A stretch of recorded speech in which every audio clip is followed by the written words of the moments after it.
Good morning, everybody. My name is Jessica Wilson. I am the Water Resources Coordinator for the City of Edina. And today I want to share with you some of the activities related to chloride management that we are doing and give you a practitioner's look at how we work, what's working, and be honest about what we're struggling with in areas that we've yet to grow into as we do our chloride management work. Everyone on this call is familiar with the chloride problem, so we're going to jump into things that we consider when we're managing that chloride problem. Safety for the traveling public, the environment, and public service. Operators care a lot about these things. They care about the environment and safety and also take a lot of pride in how well they do their jobs, as they should. Edina has a reputation for exceptional snow removal service. Every 2 years, the city conducts a quality of life survey, and one question asked was, what one thing do you like best about living in Edina? And several noted snow removal. In 2019, the city of Edina ranked #1 in snow removal amongst approximately 400 peer cities across the country. So we know that snow removal is important to our customers. And we don't think we need to sacrifice service to do the right thing for reducing chloride use and protecting the environment or protecting safety. We think we can still provide exceptional service and use less salt while we do it. So, how do we do it and how do we solve this problem? So I put our chloride management approach into a few different buckets or fixes, and our strategy is a combination of these things: regulatory fixes, technology fixes, and knowledge fixes. No one single thing is going to solve the problem. It's a combination approach. So I'll walk you through those buckets that we use. So under that regulatory bucket, Edina was the first city to pass a resolution of support for limited liability legislation. And we think that that's still a worthy thing to work toward. So this is a picture of the Stop Oversalting group. This is a citizen group that has done a lot of advocacy at the legislature, and many of them are residents of the city of Edina. And we've worked together on another project too, which I'll talk about a little bit later.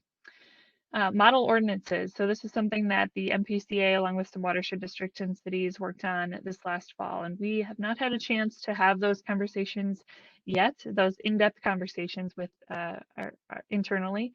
But we know that there's already some interest. Our public works group is interested in that licensing model for private contractors, private operators, because they want private operators to be smart salting certified, and they also want to use that as a tool to deal with things like private operators dumping snow in the street after the street has been plowed or working outside of the allowed hours. So they want to use that licensing tool to enforce on some of those other things that are already codified. There is some concern over enforcement of that and rollout of that. We don't have a good example of another city that has done that for salt contractor licensing. So I do anticipate a little bit of an internal struggle as we kind of work towards what that looks like for the city, but we know that there's an appetite for the conversation. It just we'll have to kind of work through, I think, some concerns as we approach that tool. And then the last thing I want to mention in this regulatory bin is the illicit discharge detection and elimination as a tool to address oversalting. And really, that's a tricky tool to use for enforcement and not the approach that we've taken so far. It would have to be a pretty egregious dumping episode and not just over application. Repeated offense after we've been engaging on the topic of oversalting before we would approach using a verbal warning or a written warning under that illicit discharge detection and elimination tool. Rather, we've already been using letters and outreach and engagement and resource sharing and inviting conversation to work through some of those challenges. Under that technology fix or that technology bucket, calibration I think is a pretty common thing that a lot of people are doing. So that's our 101 kind of thing that we do with all of our equipment. Brine, we use a lot of brine. We use a lot of liquids in our operations. The operators like to use them. The customers like that we use them. Residents like that we use them. Water resources people like that we use them. Requires less, less chemical to get the job done. And we've been using them for years, so we're also getting pretty good at it. And the other thing that I really like about using liquids is that it helps set a norm for smart salt use. So if a community gets used to streets being clear, but they're not seeing that kind of crusty white salt before and after every snow event, then when they do see something like that at a business or some other commercial building, then they really think this seems like not a super tight operation, and that there's some improvement to be had there. So I think by using brine, not only are you using less, people like it, you're also setting a norm for what smart salt looks like. And then when people see salt use that's not smart, it stands out to them as obviously overuse. We use those liquids a lot in our pre-wetting and anti-icing. And so if you have things about our operations or the cost of those things or out, I'd be happy to have some conversations with people about that. We also have AVL technology. So each of our pieces of equipment are outfitted with some GPS technology. So we have automatic vehicle location, and we have some software that tracks speeds, application rates, how often someone is hitting that blast button when they're out on a route. And we have some really rich data. We have not gotten to a point where we're able to really harness and use that data. There's not a super great dashboard for doing that. So I think that's another space that we have yet to grow into. So we've got some of the framework for that, but I think there's more that we could do to actually use that information. And I had asked our operators, if we start to show, this is how much Billy is using, this is how much Susie is using, and put them side by side, there's always every storm is different, every route is different, every um, condition, February is different than March. I hear that all the time from our operators. There would still be some of that, but I had asked our operators, what is there any appetite for showing this and making it public and sharing it in the department. And there seemed to be a big desire for that. I think our operators feel like they are doing a lot of good work in reducing their salt use, and they want their colleagues to kind of catch up with them as far as reducing their salt use. We have a project that is just wrapping up now with the local road research board and the University of Minnesota for adaptive management to improve de-icing operations. So there's more to come on the results of that, and I'm sure at some conferences you'll hear more about the outcomes of that. But it was essentially, if we collect some data and we can benchmark that and share it with operators, then they can use that information to adjust their operations, or it might spur ideas of things they can do to change their operations or their equipment or the technology that they use to allow them to use less salt. And one suggestion that came out of a workshop with operators was to try blades. And the brand that we used were Yoma blades. And we're certainly not the first city to try them. Last winter was our first winter, but I know other communities have been using them and have been using them longer.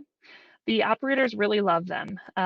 They're quieter to operate, and so I think they really like that. We had to kind of tease apart a little bit of, how much of this is you think you're using less salt, and how much is you just really like a quieter cabin.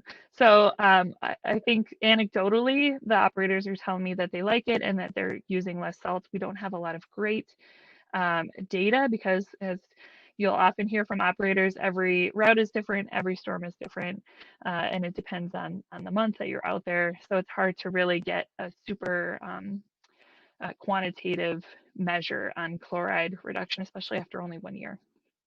I will say our mechanics do not like the segmented blades. They don't think as well. So I think the question about cost benefit is also still kind of out. We're not really sure yet because it has only been 1 year. But I think also check in with some other cities that have been using them and using them longer to get some good information from them about what they see. But we're going to continue to use them at this point. And then I want to also recognize the Nine Mile Creek Watershed District Grant Program has been really helpful in us adopting a lot of these technology upgrades. We couldn't do this stuff without them. So brine making, our GPS technology, segmented plow blades, all of these things they have helped provide some funding for, and that has been critical to our adoption of that new technology. And then the knowledge fix. So on the left here, I've got some things that the city has done. So level 1 and level 2 training that we've gone through with staff turnover. Each year, we make sure to get people in and trained. We have a winter maintenance plan for our 50th and France Business District. So this is a plan that we had some staff turnover in maintenance of that area, which was really an opportunity to take a fresh look and get some new ideas in there about how to provide a better service and use less salt while doing it. So we had an outdated existing policy, and then we also used the MPCA model policy to draft this newer winter maintenance plan for our 50th and France Business District. And we also have a street sweeping plan. It looks at cost benefit of frequency of sweeping, different sweeper types, and prioritization. It focuses a lot too on phosphorus.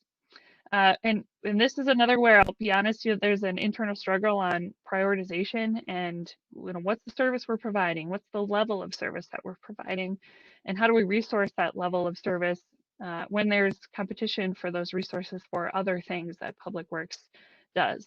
So I think we have some plans and we've been doing some good work in that realm, but there's some internal struggle there and room to grow into that plan also. And then on the right side here, some things that we're doing for community engagement. So we hosted a smart salting training for property managers, and that was well received. We have some other engagement resources. We have a public service announcement, More Isn't Always Better video. So take a look at that. It's a little over a minute long. And then as most MS4 permittees have, the online and print media, we have a utility bill insert if anyone needs an idea for that, and I can share that too.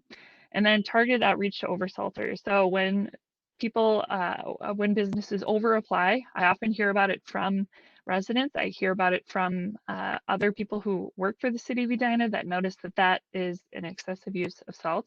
And so we reach out to them via a letter and offer resources and a contact for further conversations about how to do better. And the letters that we've penned so far have been co-authored with the Watershed District, which I think has been helpful in presenting that united front for people to get more information. And then something that I'm really proud of is our model contract for snow and ice management. And that is something that we've put together for private property owners to hire private contractors, although public agencies could use it to hire private contractors also. And there's a few key elements of that model contract. And really what this was aimed to do, it was initiated and championed by a Minnesota water steward and someone who's also part of that Stop Oversalting group that said, there's got to be a way to get private applicators to help them use less salt. There was a private applicator at a private operator at a training and said that this smart salting training is really helpful, really valuable, provided some good knowledge. But although that removed that knowledge barrier, there's still a risk barrier. So he said that even though he learned a lot and could use some of it, he was still going to likely over apply because he didn't want to risk a lawsuit. And so how do we remove that risk barrier then? We think this model contract is a path to do that. And so I've listed a couple places to access that information and some explanation of the process we took to get there and some of the lively conversations that we had to get there to that model contract. But I think that this is something that we're definitely going to be using when we get to our outreach with businesses via this next permit cycle. So we don't want to lead with that illicit discharge detection and elimination approach of enforcement and verbal and written warnings of illicit discharge. It will be more of a let's build some relationships and partnerships and see what we can do to support you as you learn and try to reduce those knowledge barriers and risk barriers to doing the right thing. So with that, I welcome any conversations that people want to have, workshops and things. We've learned a lot and we've certainly got room to grow also and things to work through. I'm happy to have more conversations with people as they struggle with the same things that we're struggling with. Thanks, everybody.